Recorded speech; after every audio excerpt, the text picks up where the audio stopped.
Today we're going to tell the dark history behind America's most haunted house. This is going to be a horror story in 10 minutes. So let's begin. So this house is known as the Whaley House, which was built in 1857. It was actually built by James Whaley, who was an early pioneer of San Diego. He was very well respected, and he wanted to build this house for his son Thomas, who at the time was engaged to be married. So he had a beautiful two-story Italianate-style mansion built, which boasted 24 rooms, including a ballroom, library, and a root cellar. And it was right near the water, so it had amazing views. So the house was complete and ready to be occupied. Unfortunately, Thomas passed away before he could ever live in the home. In fact, he died during the construction of the house, and his fiancée passed away after he did. So James Whaley never got to see his son or daughter-in-law ever live in the home that he built. Instead, he opened up the house to other family members and friends. During the 1860s, James and his wife started hearing strange sounds throughout the home, especially at night.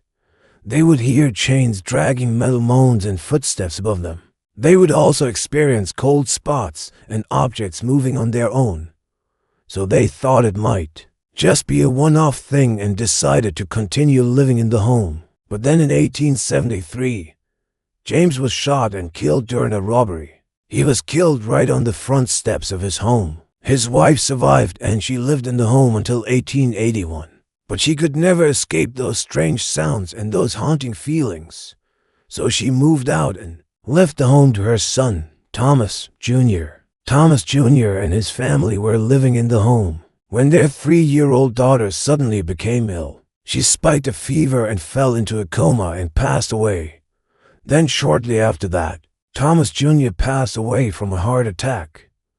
This is when his widow finally decided to leave the home, even though she had no plans of doing so before. She put the home up for sale and wrote in the advertisement, "This property has been cursed with misfortune and death. If you have anything to do with it, make a low offer." That was definitely not what she was expecting. A man named Walter Date saw the ad and thought it would be a great place to open up a funeral home. So he purchased the home and made the upper level into a funeral parlor. Soon after opening up the business, he started experiencing all those same events that the previous owners experienced, including seeing apparitions walking through the halls and feeling icy cold hands grab at him while he is working.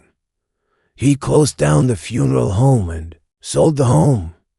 Over the years, there were several families who tried to live in the home, but all of them experienced the same paranormal activity. The stories only continued to grow and grow. In the 1960s, the city condemned the home because it was going to be torn down to make way for an expansion of the city's courthouse. That's when the San Diego Historical Society stepped in and saved the house. They brought it back to its former glory and turned it into a museum. The new caretaker of the home noticed some strange things happening, including feeling a presence while he was restoring the house, finding certain items mysteriously broken and doors opening on their own.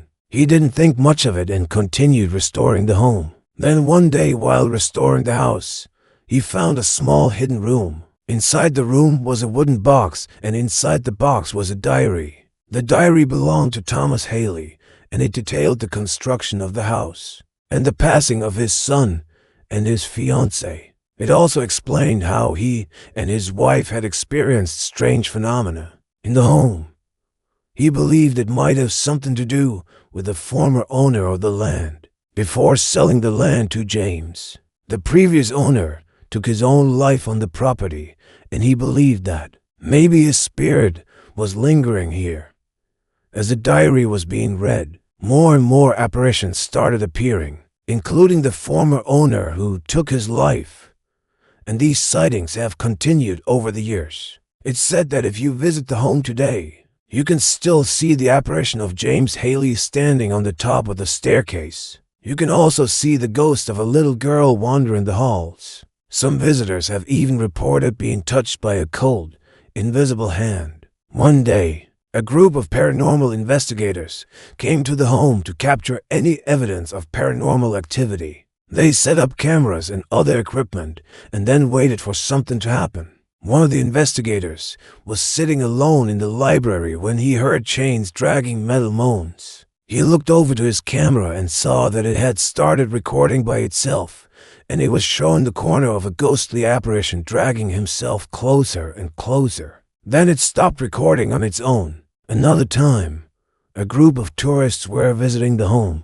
One of the rooms that they visited was the nursery. It said that this is the most haunted room in the entire house, and they were told by the tour guide that if they experienced any shaking, they should remain calm and not move. A few seconds after the tour guide left, they felt the bed shake. At first they were frozen in fear, but then they started screaming and making a ruckus. And when the tour guide returned to the room, they noticed that one of the bedposts had snapped in half. And those are just some of the terrifying stories from America's most haunted house. Now it's time to make your voice heard. Comment below which was the scariest story from the video. If you want another scary story, then check out the recommended content. And don't forget to subscribe if you haven't already.